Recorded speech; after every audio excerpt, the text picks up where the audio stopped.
ప్రభుత్వవైపు Aler MLA Beerla Ilaiah గెలిచిన 100 రోజుల్లో Aler railway under pass బ్రిడ్జిని కంప్లీట్ చేస్తానని చెప్పారని టీపీసీసీ రాష్ట్ర కార్యదర్శి జనగాం ఉపేందర్ రెడ్డి తెలిపారు. గురువారం యాదాద్రి భువనగిరి జిల్లా ఆలేరు పట్టణ కేంద్రంలోని స్థానిక కాంగ్రెస్ కార్యాలయంలో ఏర్పాటు చేసిన మీడియా సమావేశంలో ఆయన మాట్లాడారు. యాదాద్రి భువనగిరి జిల్లా ఆలేరు పట్టణ కేంద్రంలో గురువారం స్థానిక కాంగ్రెస్ కార్యాలయంలో ఏర్పాటు చేసిన మీడియా సమావేశంలో టీపీసీసీ రాష్ట్ర కార్యదర్శి జనగాం ఉపేందర్ రెడ్డి మాట్లాడుతూ ప్రభుత్వ విప్ ఎమ్మెల్యే బీర్ల ఐలయ్య గెలిచిన 100 రోజులలో ఆలేరులో రైల్వే అండర్ పాస్ బ్రిడ్జిని కంప్లీట్ చేస్తానని చెప్పారు. చెప్పిన ప్రకారమే అతివేగంగా పనులు జరుగుతున్నాయని, అతి త్వరలో ముహూర్తానికి ముస్తాబు అవుతుందని తెలిపారు. గతంలో అండర్ పాస్ బ్రిడ్జి గురించి అనేక పార్టీలు నిరాహార దీక్షలు, నిరసన కార్యక్రమాలు చేపట్టినా ఎక్కడ వేసిన గొంగడి అక్కడే అన్నట్టు ఉండేదని, కానీ కాంగ్రెస్ ప్రభుత్వం ఇచ్చిన హామీలను అమలు చేస్తుందని తెలిపారు. ఈ కార్యక్రమంలో పట్టణ అధ్యక్షుడు MA Ejaz, councillor Gutta Samantha Reddy, senior నాయకులు Chintalapani Srinivasa Reddy, Kattagummala Sagar Reddy, MS Vijay Kumar, Bijani Bhaskar, Jukanti Sampath, Karre Ajay, MD Ghouse, Barage Srinivas, MD Khaleel, మహిళా నాయకులు జయలక్ష్మి, జాలపు వనిజ తదితరులు పాల్గొన్నారు. ఆలేరు అండర్ పాస్ ఎన్నో ఏళ్ళ బిల్డింగ్ ఉంది, ఎంతో ఇబ్బంది జరిగింది ప్రజలకు. మరి కాంగ్రెస్ ప్రభుత్వం రాగానే మేము చేస్తామని మా ఎమ్మెల్యే గారు మాట ఇచ్చిండు. అన్నమాట ప్రకారం మరి కాంగ్రెస్ ప్రభుత్వం రాగానే 1-2 నెలలనే పని చొరవ తీసుకొని స్టేట్ గవర్నమెంట్ బడ్జెట్లకు వెళ్ళా పని పెట్టి మరి పని స్పీడ్గా నడుస్తుంది. ఈ గత 5 సంవత్సరాలు ఎన్నో పలుమార్లు ధర్నాలు చేసినాము, అక్కడ అఖిలపక్షం అన్నాము, ఎన్నో చేస్తే కూడా మా ప్రభుత్వం లేనప్పుడు ఇబ్బంది పెట్టింది. ఇవాళ మేము ఇచ్చిన మాట ప్రకారం మరి అండర్ పాస్ని ఇమ్మీడియట్గా వేగవంతంగా బహుశా 2 నెలల్లో పూర్తి చేస్తామని అక్కడ చెప్తుండ్రు. మరి చాలా ఆలేరు ప్రజలకు చాలా మరి సులభం అయిపోతుంది. ఎందుకంటే ఎట్లా అట్లా తిరుగుతుంటే ఈ రకంగా రావడంతో చాలా ఈజీ అవుతుంది. అదే కాకుండా మరి ఎంపీ ఎలక్షన్స్ వస్తున్నాయి కాబట్టి మరి అనుకున్న 6 గ్యారెంటీ పథకాలలో ప్రజలు మొత్తం తృప్తున్నారు. అలాగే ఈరోజు మేము ఎంపీకి పార్లమెంటు అభ్యర్థి కోసం తిరుగుతున్నాము. ఈరోజు అందరు ఫుల్ దిగ్విజయంగా అందరూ హాజరవుతారని భావిస్తున్నాం.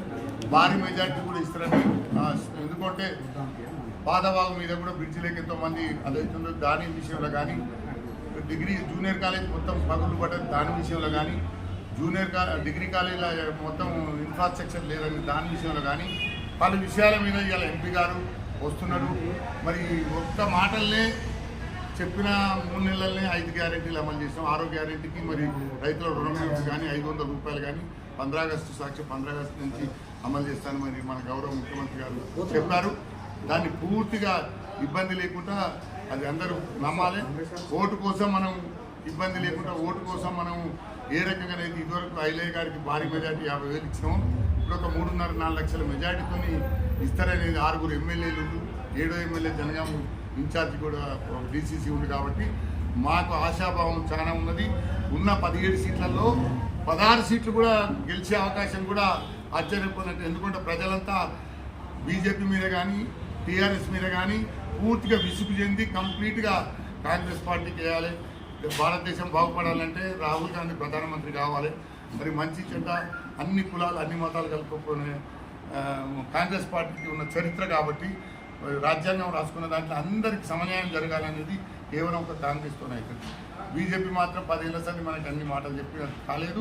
ఇప్పుడున్న విషయంలో మనకు జరిగేది ఏంటంటే అభివృద్ధి పనులు అంటే కావాల్సిన ఉచిత కరెంట్ కానీ, గ్యాస్ సిలిండర్ కానీ, మరి రుణమాఫీ కానీ, రైతు బంధు విషయంలో కానీ ఇవన్నీ చేసినాం. కొంతమంది బ్లేమ్ చేస్తూ రైతు బంధు రాలేదని 5 ఎకరాల వరకు మనం కంప్లీట్గా వేసేసాం. పార్షియల్గా 20% 15% ఉంది. అది పెద్ద రైతులు ఆల్రెడీ ఎంతోమంది వద్దని చెప్పారు. అలాంటిది పూర్తిగా మరి మనం అన్ని విషయాలలో అన్నమాట ప్రకారం మన రేవంత్ రెడ్డి గారు, మన ముఖ్యమంత్రి టీం మొత్తం 6 దిశలు మన ఎమ్మెల్యేతో మొదలు పెట్టుకుంటే మొత్తం తెలంగాణ మొత్తం ఈ 4 నెలల ఒక 18 గంటల సమయం, 18 గంటలు విరామం లేకుండా మరి పార్టీ కోసం పనిచేస్తారు.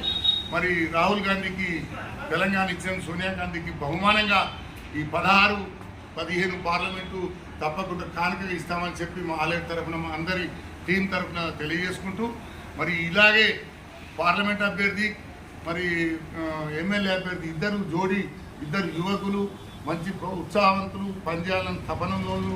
మరి వేరే టైంలో నుంచి ఆయన కూడా ఒక 30 ఏళ్ళ నుంచి ఎంఎస్సీ యూత్ కాంగ్రెస్ నుంచి వచ్చి ఇవాళ 25 ఏళ్ళు పార్టీకి సేవ చేసి టికెట్ పెట్టుకుంటే చాలా హర్షణీయం. అలాగే మన ఐలయ్య గారు కూడా 3.5-4 సంవత్సరాలు కరెంట్ కార్యక్రమం చేసింది, ప్రజలు గుర్తించుకుంటూ. ఇక బీజేపీ బీఆర్ఎస్ మర్చిపోవాల్సింది, ఎందుకంటే 10 సంవత్సరాల సంది వాళ్ళకు రంగు తెలిసిపోయింది. ఇప్పుడు ఏమి ఆలోచన వాళ్ళకు లేదు. మరి ఇప్పుడు కూడా మునిగిపోకుండా ఈసారన్నా మరి భారీ ఎత్తున కాంగ్రెస్కు